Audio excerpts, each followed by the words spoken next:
अरशे बरी तक जाने वाला बस एक लाडला अरबी सुल्तान ही है। न गया न जासी मखलूक विचों जाने वाला बस रब दा जनान ही है।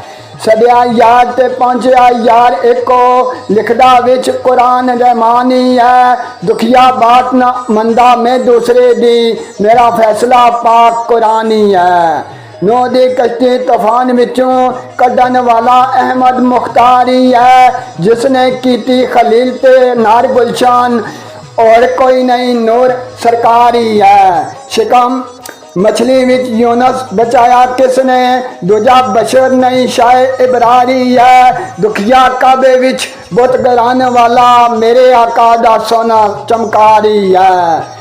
देंदा नहीं अरगे दिलदार जइयां मालक शाना प्यारियां दूसरे नो सोने आका बगैर बुरा खुलदी नहीं मिलियां सवारियां दूसरे नो।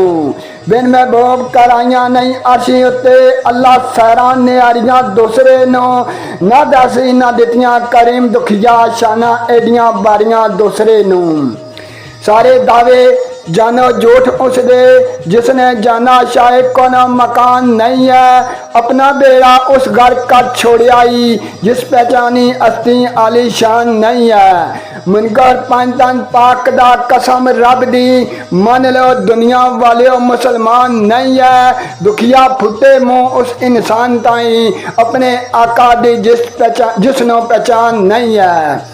नोट नोट जुदा करके जाते अलिफ ने मीम बना देता करके दर्जा बदर्जा मखलूक पैदा हालक खुल्क ने हुक्म सुना देता। ना कोई लै सकिया ना कोई लै सकसी एडा एडा अजब दर्जा किबरिया देता। उसदे मुनकर नो दुखिया शैतान वांगो मौला लाना दा तो गल पा देता। मौला लाना दा तो गल पा देता।